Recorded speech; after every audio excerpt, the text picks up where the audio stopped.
Hey friends, and welcome to the Happy Hour with Jamie Ivey podcast. I'm your host, Jamie, and I'm so glad you're here. Each week on this show, I invite a girlfriend to join me and we chat about the big things in life, the little things in life, and everything in between.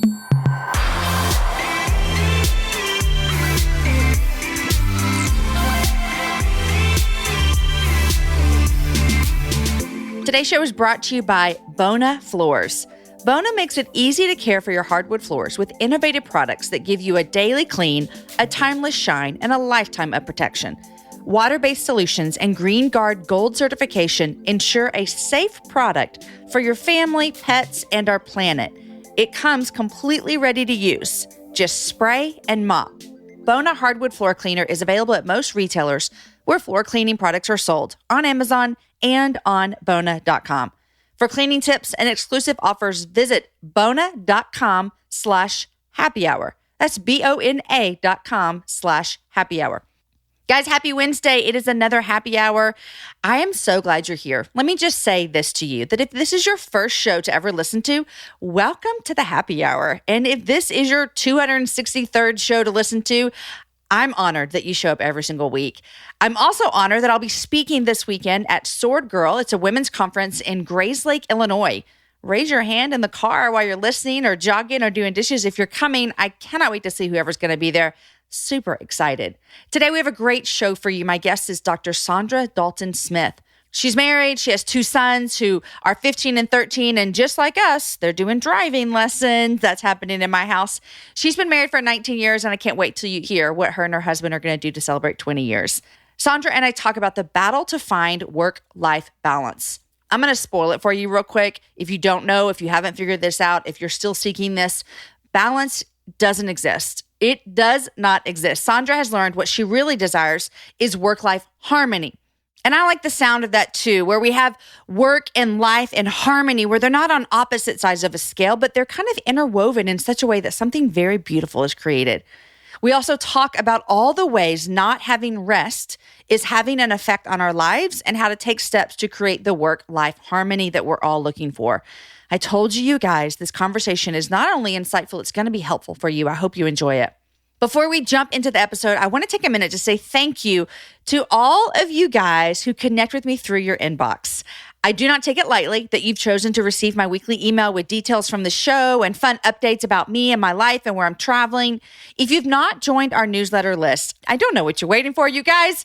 I'd love to connect with you in this way to make sure you don't miss anything from the show and that you're one of the first to know when I have big news or big deals or happy hour live events or new books releasing, or maybe I want some help on my next book writing. I'm going to go to my newsletter, people. So if you have already signed up, thank you. If you haven't signed up, it's super easy. Go to jamieivey.com/newsletter. All right, my friends, thank you for being here. Here's my conversation with another woman in the world that I see doing really great things, Dr. Dalton-Smith. Saundra, welcome to the happy hour. Thanks for having me. It's great to be here. You and I are both in Charlotte, North Carolina, even though neither one of us live here. We're at a conference. She speaks, which this is my first time here, and I'm super impressed. Oh, they do an awesome job. Now, this is your second time here. It is. First time as a speaker, but I came back in 2015 as an attendee. Did you, when you came in 2015, this is just like my personal question. I'm trying to get a feel for the attendees here. It feels as though this is kind of a conference where you've been working and dreaming and believing, and then you're going and you're going to it's going to be like the icing on the cake almost. It's going to give you so much. It's going to propel you into what you're doing next. Is that kind of what you felt when you came here? Well, for me, it was like, I felt like God had given me a dream and I couldn't really get a clear picture of what it looked like. It's like I had this vision, but I was looking through these blurry glasses, like, God, exactly what are you saying and how is this supposed to look and how does it work? And I really just needed to get around some women who were there, who were doing it, so I could see what it could look like. So I could actually get some clue on kind of how to progress and how to move forward. That's good, because sometimes it's interesting that you say that, because I have felt that before in my life as well, where you feel something's there. Mm-hmm. I don't know what it is and I don't know what to do with it. And you just gave really good advice. You said, get around girls who are doing it.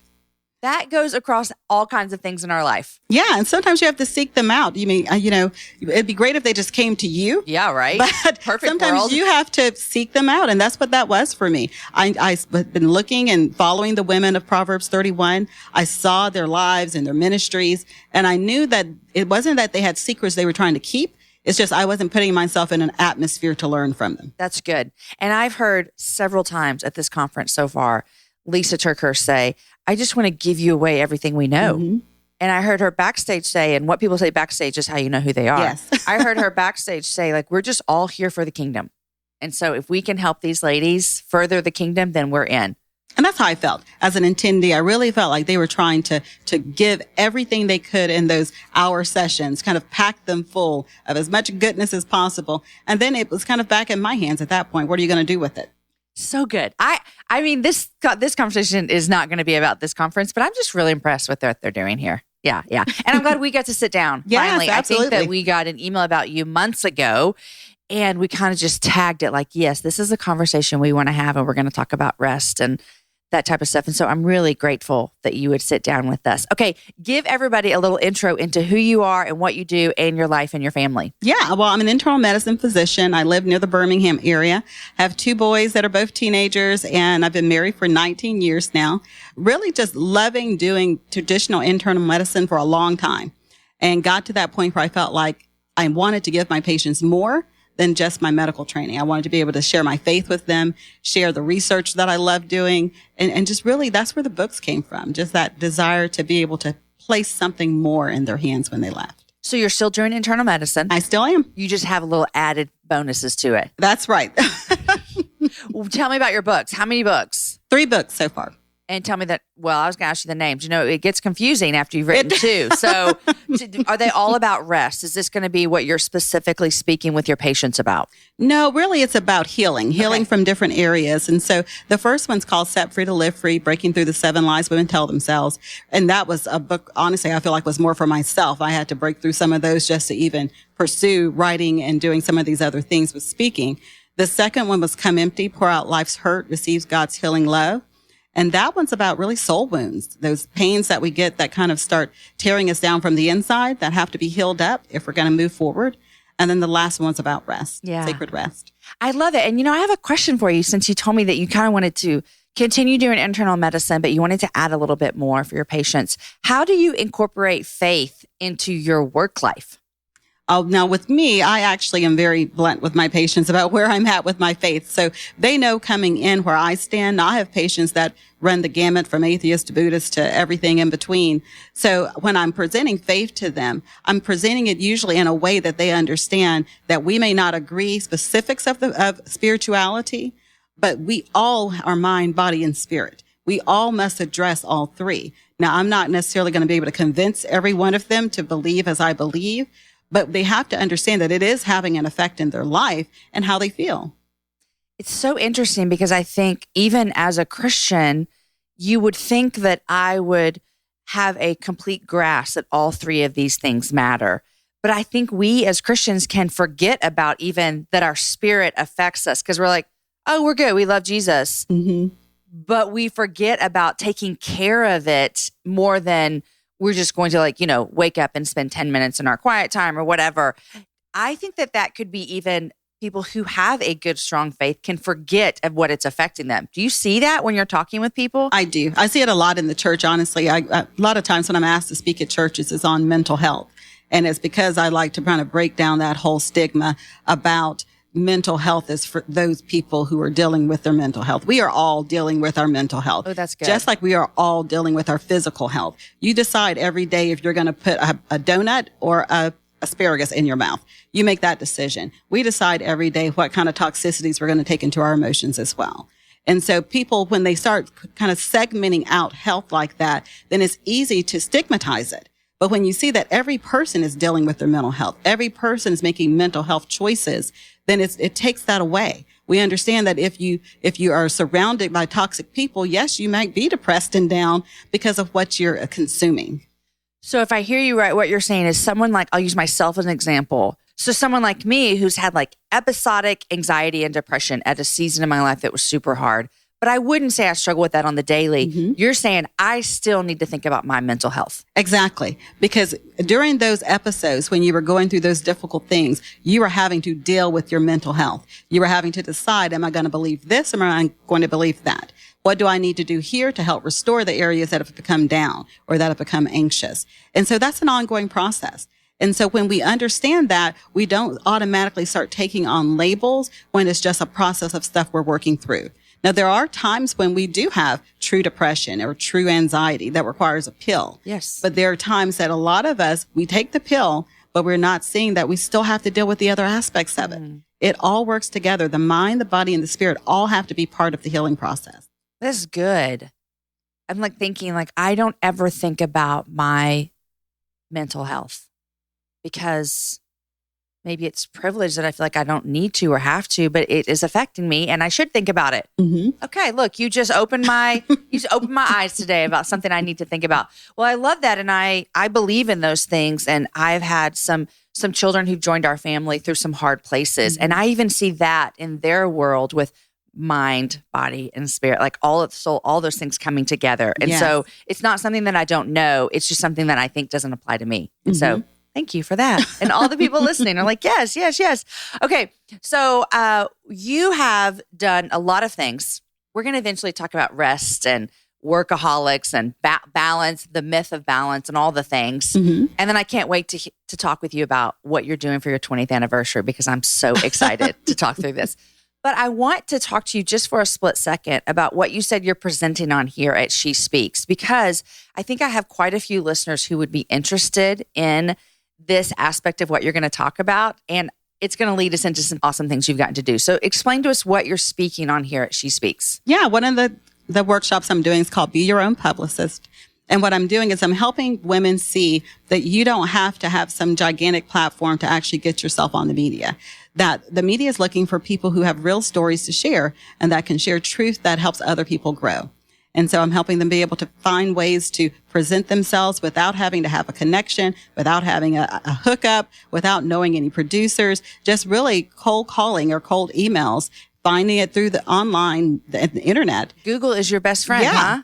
Yeah. Find where do you want to present? Where is it you're wanting to be on? And then the process of actually getting the pitches together so that it makes sense. I think I have a lot of listeners, not all listeners, but I have a lot of listeners who have, like you spoke about earlier, about I had this dream, I had this thing in me, and I just wanted to know what to do with.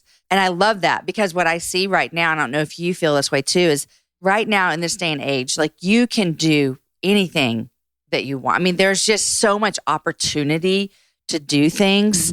And so I think I have a lot of listeners who kind of feel that. And so it's good for them to hear you say, hey, go out. Like, you got to work. Like, these things just don't happen.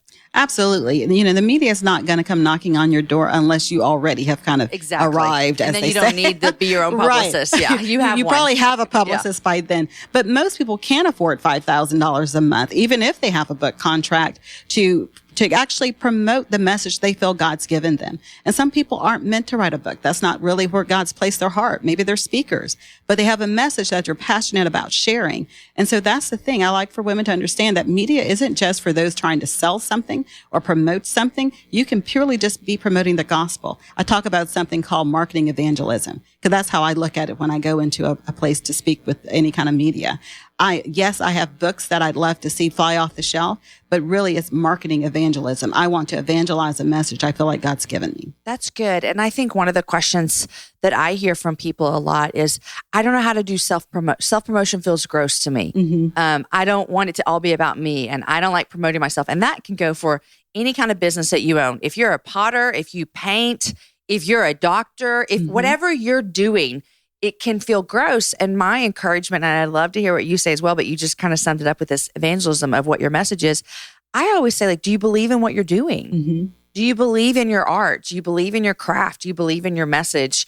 And if you believe what you're doing or saying or creating can change people's lives, whether that is just looking at a beautiful picture or helping them with their health or speaking to them about Jesus or rest or work, then you have something to share. Yes. And it's worth promoting because it can change people's lives. I do a exercise during the workshop where I ask people, think about the person that your product, your book, whatever it is, your message applies to. Now think about what happens if they never hear it. Oh, that's good. If they never get it. Because oftentimes we're writing or speaking about things that have affected us. Mm-hmm. What happens if you never found the truth? And sometimes you have to kind of get to that point to propel you to see that it really isn't about you. The message is nothing to do with you. It's really about serving others. And so when you're looking at it as, I'm going on this TV show or I'm going on this podcast or radio show not because I want people to know who I am. I want people to get the truth so they don't have to stay where they're at. Because God has shown you, he's revealed stuff to you and you want to share that with the world. Absolutely. I love that. Okay. So how's that panned out for you? All those cold calls. Oh, it's been fantastic. Last year I had over 50 radio, TV, and podcast shows, all without a publicist, just my own, due diligence doing the work. I want to tell you, people that are listening may not understand how big of a deal that is, but as someone who interviews people who I get requests from publicists daily, the fact that you're doing, I'm telling you, it's a big deal. So congratulations. Thank you. Especially I had so many publicists that were, I'd ask them what their fees were and they would say, oh, it's $5,000 per month retainer. And we can't guarantee you a single placement. And I'm like, you can't guarantee not a single placement. It is crazy. So what are some of your favorite things that you've done? Oh, there's been quite a few. Daystar, Joni Table Talk was super fun. I even got a chance to do Dr. Oz not too long ago. So that was really cool. And honestly, media kind of opens up so many doors because that actually led to me being found by the Atlanta TEDx committee and receiving an invitation to come speak because they'd seen me speaking somewhere else on the topic of Congratulations. Race. It was awesome. You already did it. Yes, March of this year I did. Now, did you have to memorize your whole talk? The whole talk. How long? How many minutes? Roughly 10 minutes. Was that a stressful thing for you or were you good with that? Well, I speak a lot, but I don't memorize any talks. I get up and I have my notes and you just, go through it. So to memorize it word for word and you can't go over, they literally have a clock counting you down. So I had 5 seconds that I could even flub a word, in 5 seconds or you're going to get buzzed and kind of your whole talk cut short. So it was really interesting. It was stressful, but it was a lot of fun. It really was. I'm sweating thinking about it because I had to do one talk one time where they told me I had to memorize it. Mm-hmm. Okay. It was not TED Talk, but it was that format. Uh-huh. Okay. But it wasn't an official TED Talk. And so I had to memorize it. And I have never worked so hard on a talk in my entire life. Okay. Because I'm I have notes on stage all the time. I got there and the guy, it's not official TED. So we're talking, don't think of what you did. But they want it to be that style. Yeah. I get there and the guy in front of me has a podium and notes. And I'm like, oh, wow. Nobody told me this. And so then I had to decide, do I take my notes or do I go with what I've done? What do you think what would you have done? Well, if I knew that I knew it, I would just have hopped on the stage and You're so brave. I was ready to do that. But then I saw that and I got nervous. And so I took my notes up and I looked at them one time. So I could have done it, but It was kind of interesting. That is scary. That's really hard. It really was. And it's, like I said, I speak a lot. So I don't have stage fright or anything like that, but it's when you've memorized something. I don't know if sometimes your mind just goes blank. It's like, everything just dropped out of it. It happens to me daily. Okay. Just daily. And I'm thinking that is the one time I don't need my mind to just go blank while I'm staring at 800 something people. I know. So I think that was the only thing I thought, please God, just don't let my mind go blank. Just keep it together for that 10 minutes. Give me these 10 minutes. Yes. My friend Amy Wolf, who's been on the podcast, I think it was last December, she coaches people through speaking and does a lot of TED Talk coaching. So I'm like, if I ever do a TED Talk, Amy is my girl. So I'm coming to her. Okay. So let's talk about rest. And I know that this is something that you're passionate about. And I just love hearing how you incorporate this into your medical world. Because like I said, I feel like it's this kind of, we forget to take care of ourselves. And I don't know if this has been, you may have an answer for this in your research. I don't know if this has been I'm going to guess maybe it has in different ways, a theme throughout the span of the world that it's ever been here since God created. But it feels like it's harder now to rest.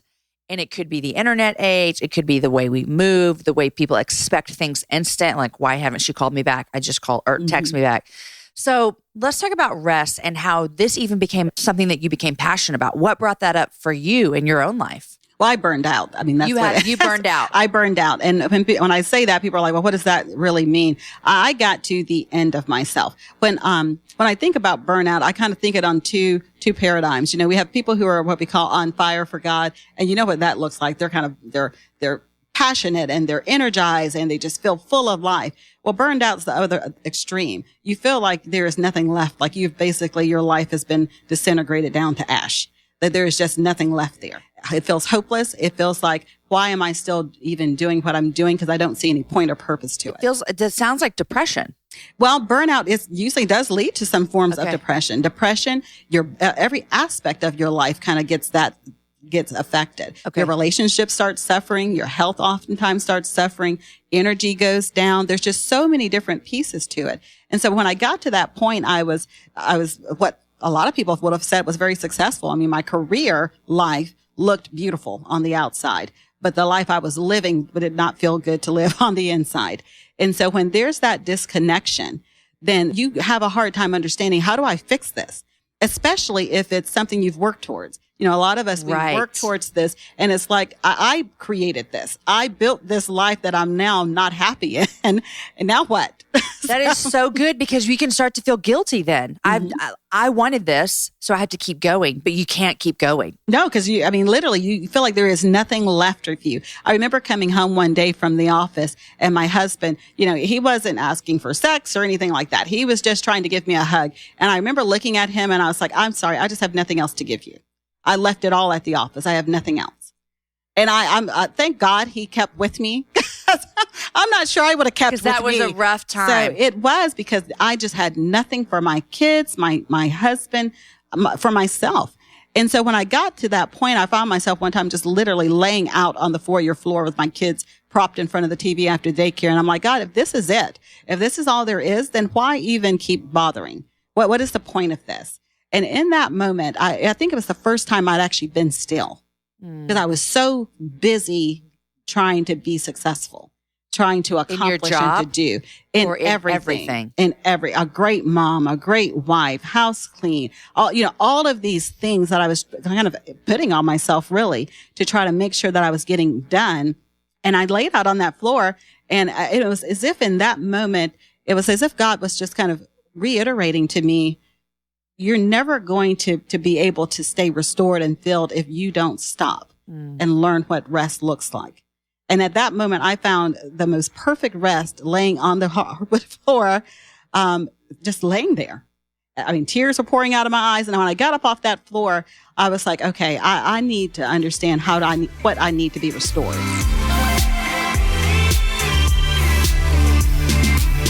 All right, friends, I'm going to interrupt my conversation with Saundra real quick to thank some of our sponsors, because sponsors help make the happy hour possible. Today's show is brought to you by Beholding and Becoming. If you love the stunning artwork of Ruth Jo Simons and Grace Lace, then you're not going to want to miss the next step in the Grace Lace journey, because every day is an opportunity to be shaped and formed by what moves your heart, drives your thoughts, and captures your gaze.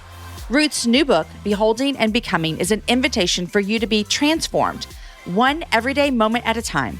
Beholding and Becoming offers wisdom and beauty in 16 insightful themes and more than 850 pieces of original artwork.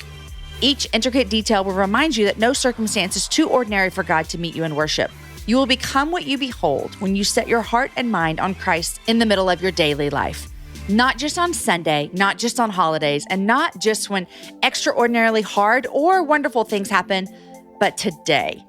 Order your copy of Beholding and Becoming wherever books are sold, and visit Ruth online at ruthjosimons.com. That's Ruth, CHOU, Simons.com. You guys, Ruth's been on the show before. You love her. I love her. She's coming back again soon to do something especially fun with me. I have a copy of this book, and it is beautiful, and I would highly recommend it for yourself and get one for a gift. Beholding and Becoming will most certainly make the perfect gift. Guys, I want to thank another sponsor for today's show, and that is Third Love. With more than 80 sizes, including their signature half cup sizes, Third Love designs bras with breast size and shape in mind for a perfect fit and premium feel. You know that feeling you get when you just can't wait to take your bra off? I mean, that's all happened to us. But I want to let you know it doesn't happen to me that often anymore because I forget I have on my Third Love bra because it is so comfortable. I love the variety of design options. I can have a great fitting bra that is for everyday wear, lounge wear, and going out with my man wear. You know the type, fancy with lace. I love those. Third Love has the most perfect bra for all of my needs.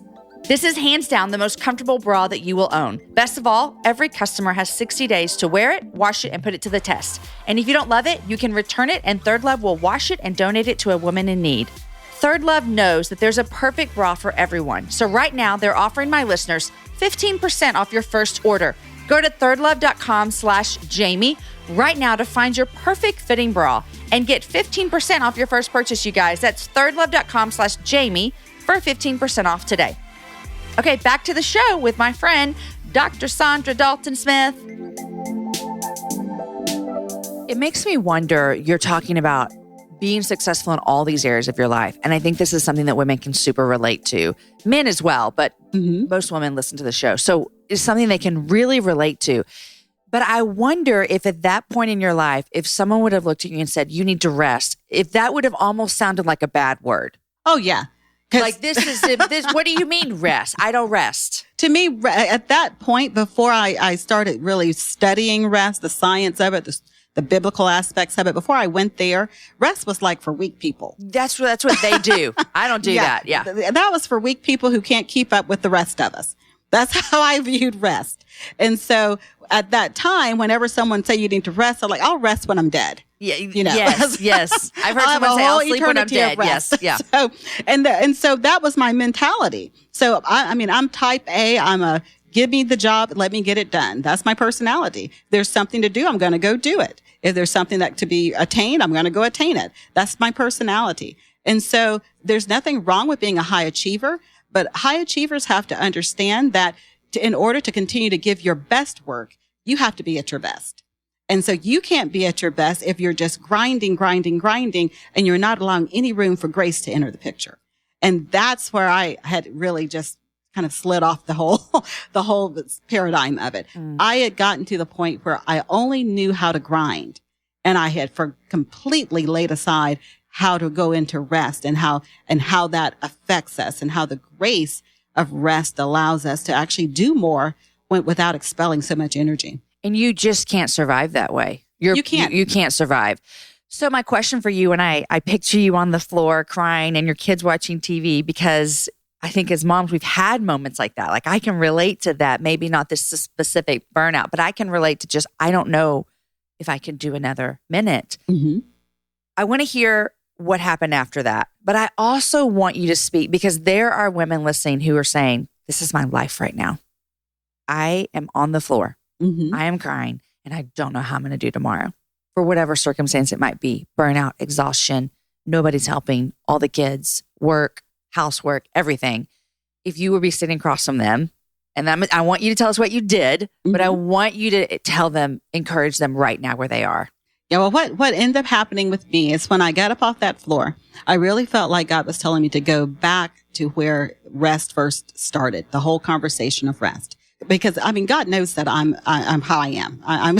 He already knows I'm kind of that high achiever kind of mentality. I feel like that's who I am, who he created me to be. But what I had to understand was that the work and rest had to have a healthy ratio. And so he took me to Genesis, and I was reading through Genesis. And when I was reading through it, for the first time, I don't think I had ever really noticed where rest came into the picture. You know, because we have man created on the sixth day. And, you know, animals first, and then man was created. And then on the seventh day, he rested. And then the next chapter after that, it talks about man and, you know, working the fields and all of these things. And when I read through that, for the first time, it dawned on me, what was man doing on that seventh day? Okay, our first day wasn't even a full day. So our first full day was a day of rest. And then the work started. So man was told on the first day, you know, this is who you are. This is what your mandate is. This is what your role will be, but wasn't told to go do it in that moment. the very first way was rest. And so when I saw that we are not supposed to work to earn rest, we're supposed to work from our rest. That was a complete shift in my mindset, because I'd always thought that I needed to work enough to earn the rest. And I never felt like I earned it. And so I would never stop to do it. But when I started thinking that I need to rest to actually give my best work, then it was like automatic that I needed to see that I have to do it. Yeah. And then like many moms, then it's like, how in the world do I make that happen? I've got kids, I got responsibilities, I've got jobs. And that's where the breakdown of the 7 types of rest came for me. Because in looking at it, I was like, I can't do all the things.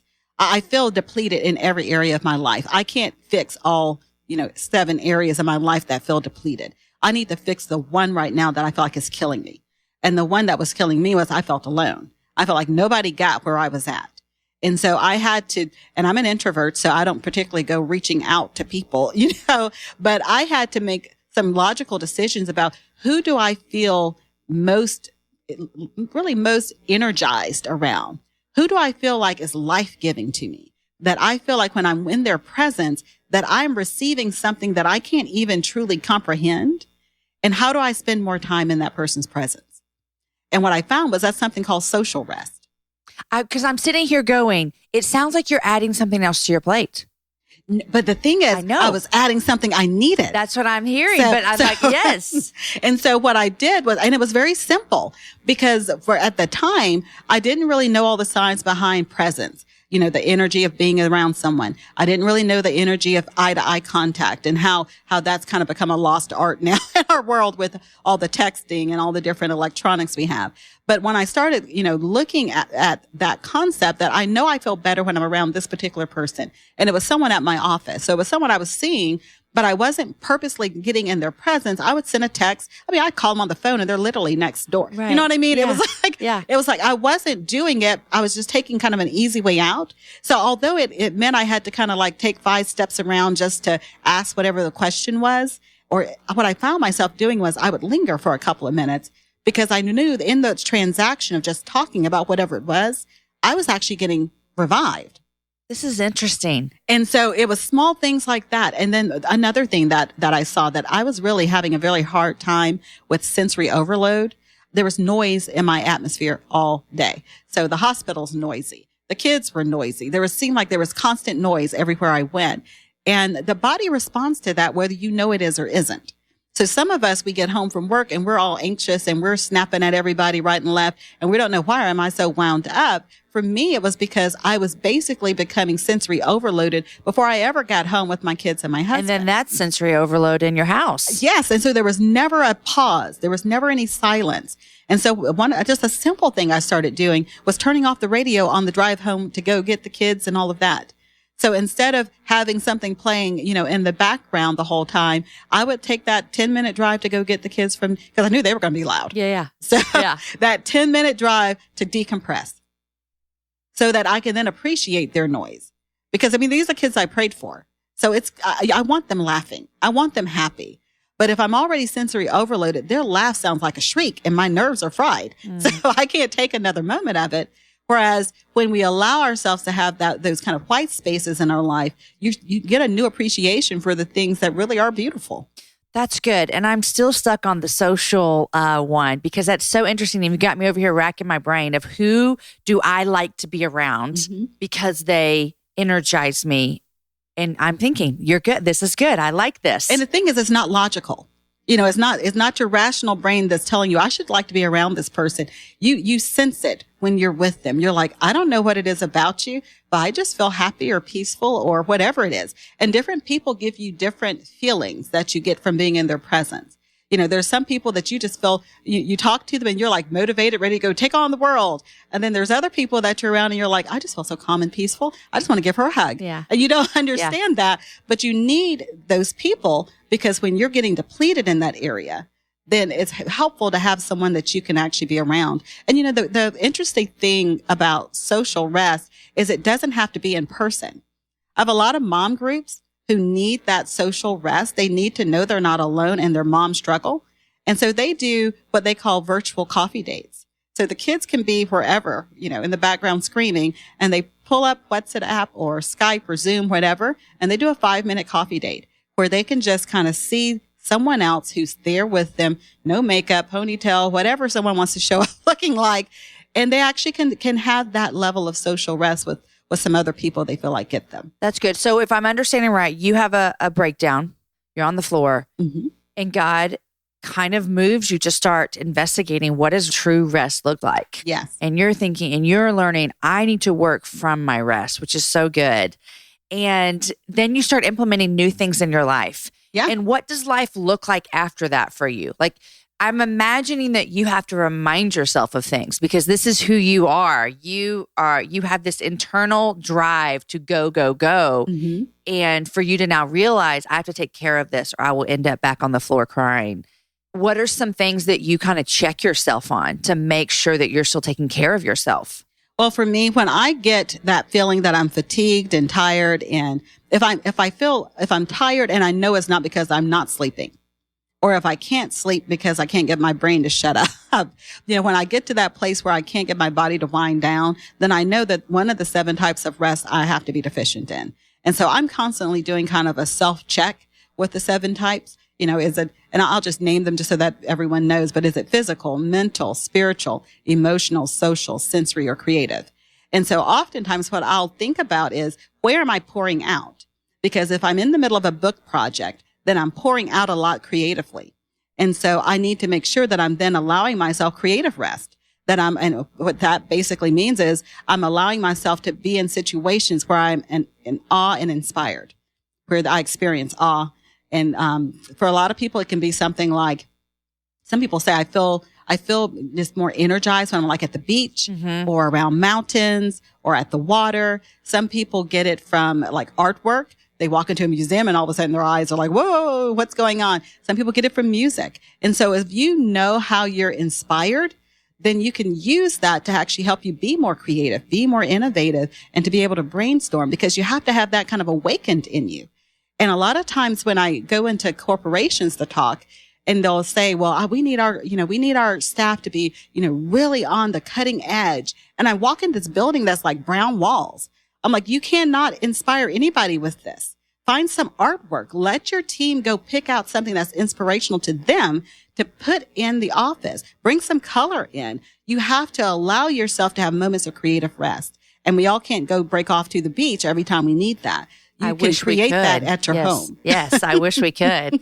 I joke, I wrote a lot of my book at the beach in Mexico, and I'm writing right now, and I keep telling my husband, I got to get back to the beach. He's like, I think you can work fine here. This is interesting, and I'd love to hear I know something that you're also passionate about, having 2 sons who are 15 and 13, which I also have boys who are 15 and 13, and so I understand that.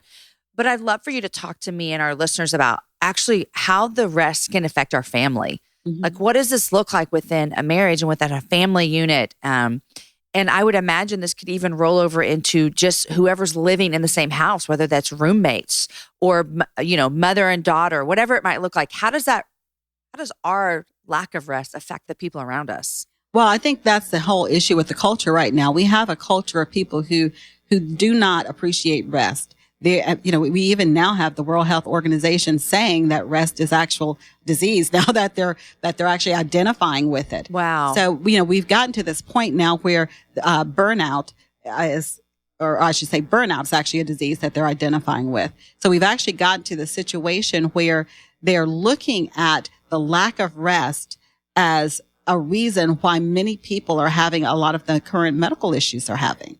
And so when I think about families, and I think about particularly teens, a lot of times when I'm in my medical practice, or particularly at the hospital, when I'm in the emergency room and I have a parent that's coming in because I've called them because their teen has committed suicide or attempted to, best case scenario, they've attempted to unsuccessfully.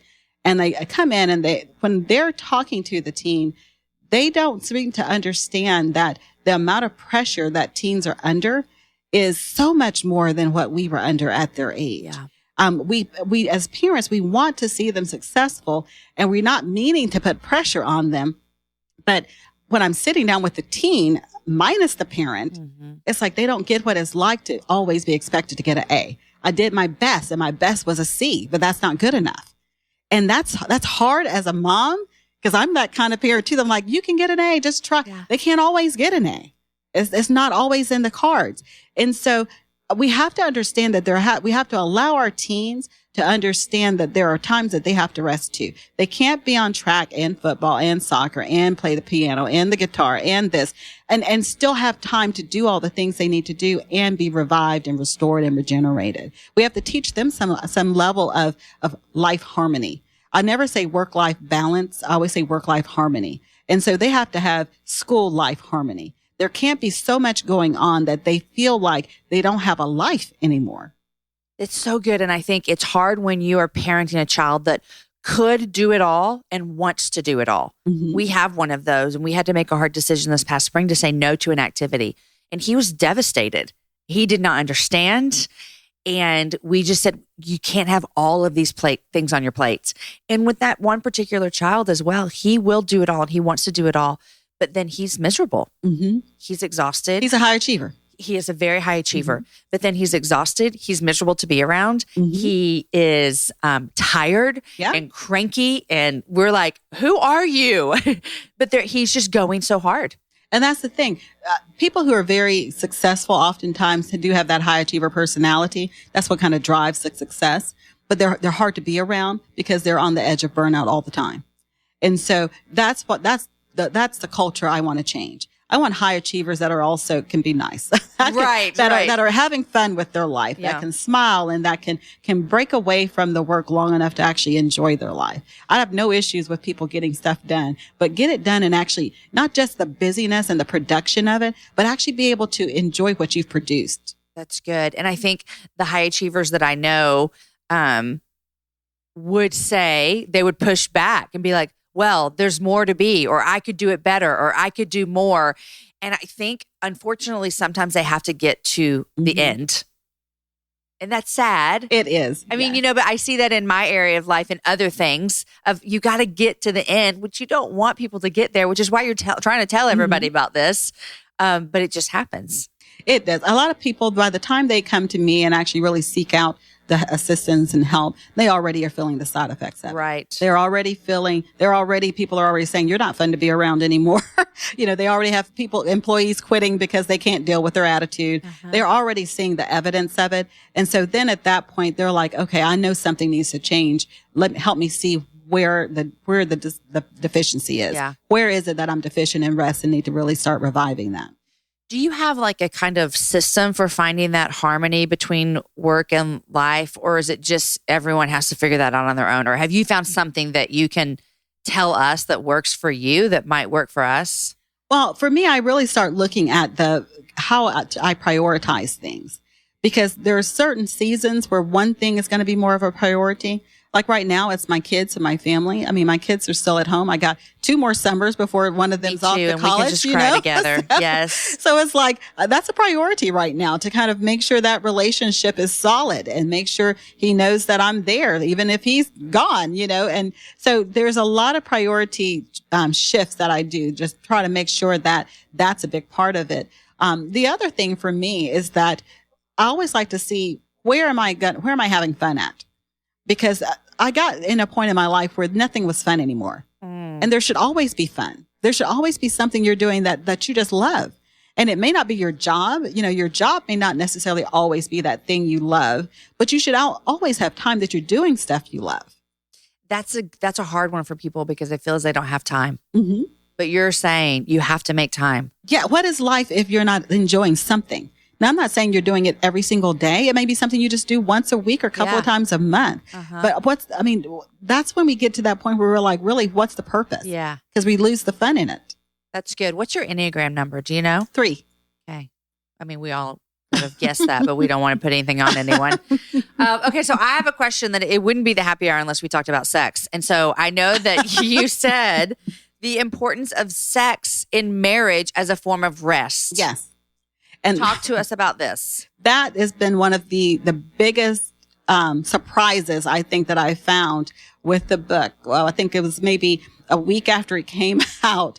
I had a couple that had sent me an email. The husband actually sent the email. He was like, my wife just, read the book And we started doing the Sacred Rest Challenge. I have a 30-day challenge. And one of the very first challenges is actually sitting and just being face to face with your spouse, looking eye to eye for 5 minutes.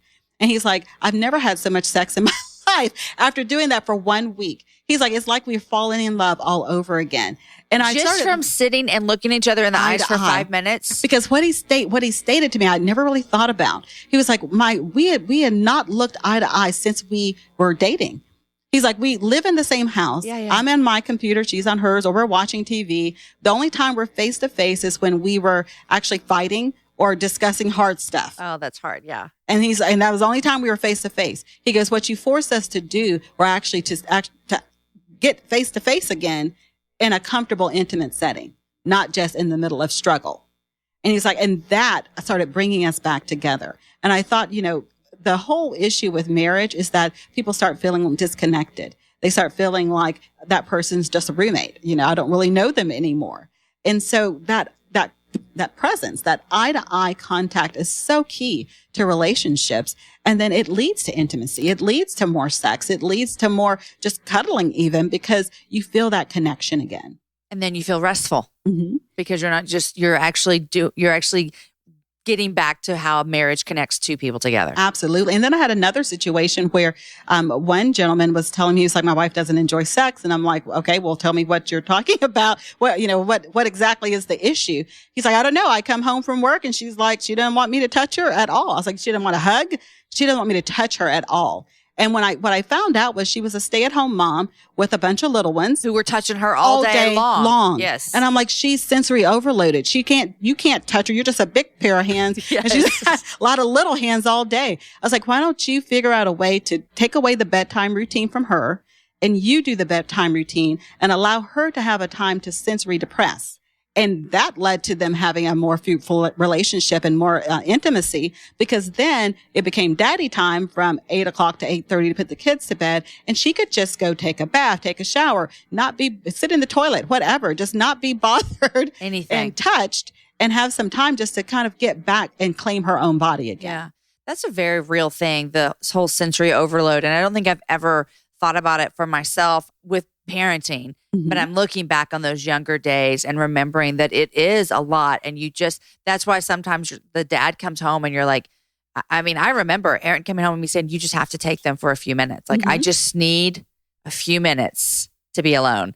And so that's good. That's really, really good. And I love the daddy bedtime thing, because I think a lot of times, if this is particularly if there's a stay-at-home parent, and I don't want to be sexist, one or the other, whichever way it goes, but the parent who is outside of the home, that for them to do the bedtime.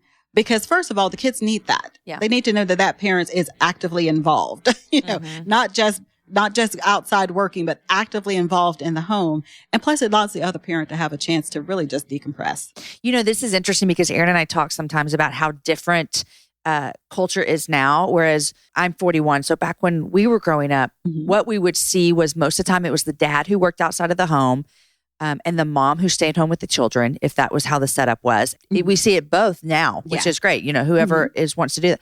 But what we comment on is that you would see dad comes home from work, goes and sits down in the recliner, reads the newspaper, watches TV while the mom is still doing everything. Yeah. Dad comes and sits at the table for dinner.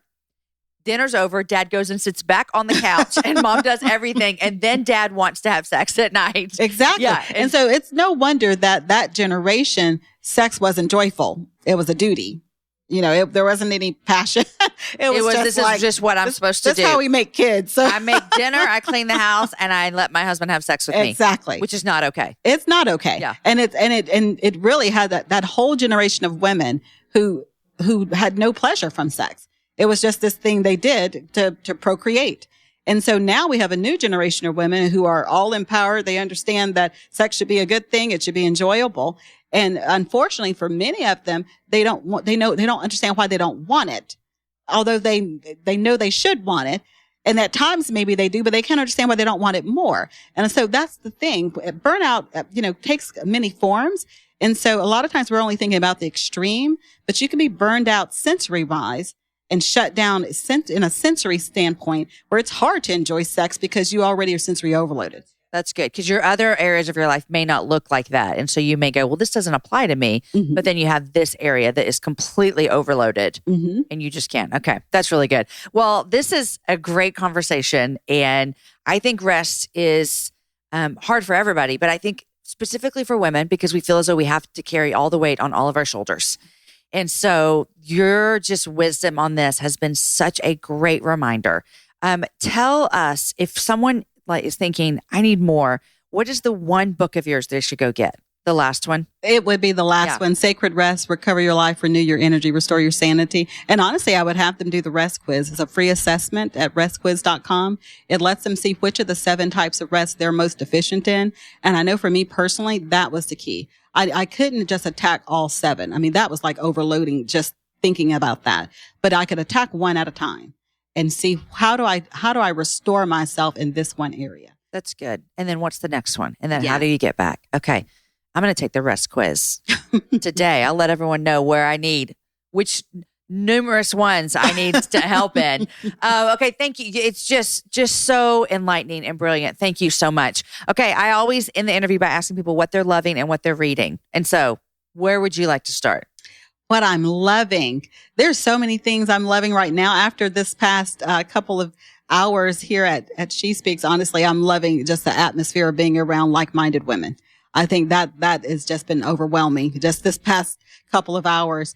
And what I'm reading right now is Crushed, a new book by T.D. Jakes. I just like that whole concept of, God takes us sometimes through kind of these gracefully broken moments in our life where we're trying to figure out how to put the pieces back together, but it's all done in a way that is producing something greater. I do know 2 things about you that I want to ask you about. Number one is I know you love your air fryer. Yes. Do I need one of these? You need an air fryer. Now, the air fryer for me has been revolutionary to my kitchen life because I'm not a chef. I don't like cooking. And so my husband likes to do a lot of the cooking, but there's one thing my family loves, and it's sweet potato fries. And I'm like, you know how long it takes to cook that in the oven? It's like an eternity. Well, the air fryer does it in 15 minutes flat. You just cut up real sweet potatoes, throw them in there. Crisp them it's a beautiful contraption. When they just had the Prime Day sale on Amazon, I thought about it and I thought about it and I thought about it. But I have a tendency to buy things like that and never use them. I mean, don't even get my husband started on the old bread maker that I had for years. And every time we did like a clean out, he's like, I'm throwing it away. I'm like, I'm going to use it. I'm never did I use it. But I think I might use an air fryer. So I'm like still thinking about it. You're encouraging me, especially with that sweet potato fry thing. Yes. And my son loves hot wings. Oh, my And I'm not kids even do sure too. how to make hot wings, except when I got the air fryer, they said just, put them in the fryer and let them go without oil. I mean, you know what I mean? It's like as healthy as you can do it. Yeah. So it's been fantastic. Okay. Well, I might have to get me one. Okay. I know that you are about to celebrate your 20th anniversary. Mm-hmm. Congratulations, by the Thank way. you. It's a big deal.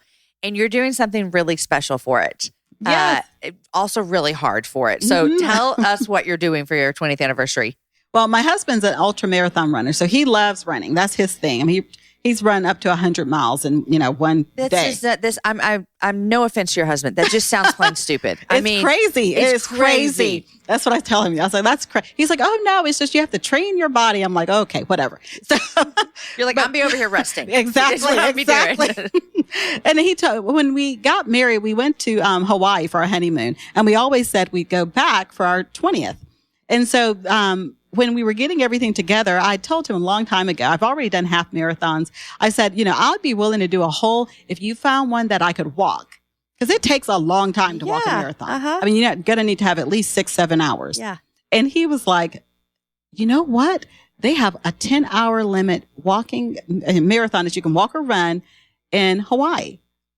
And I said, no way. He's like, and so we looked it up and I agreed. So we're going to, in June next year, 2020, we're going to go and we're going to walk our first marathon together as a way of commensurating our 20th anniversary. Is he going to walk with you? He is. That's a real man because he can run that really fast. He could be done so quick. He can be done before he even got to mile 2. I mean, Exactly. he's just moving. Yeah. Well, he says no because we're going to do this together. I love it so much. So we've already started our training. We go on our hikes and walks together. It's awesome. I just love trying new stuff.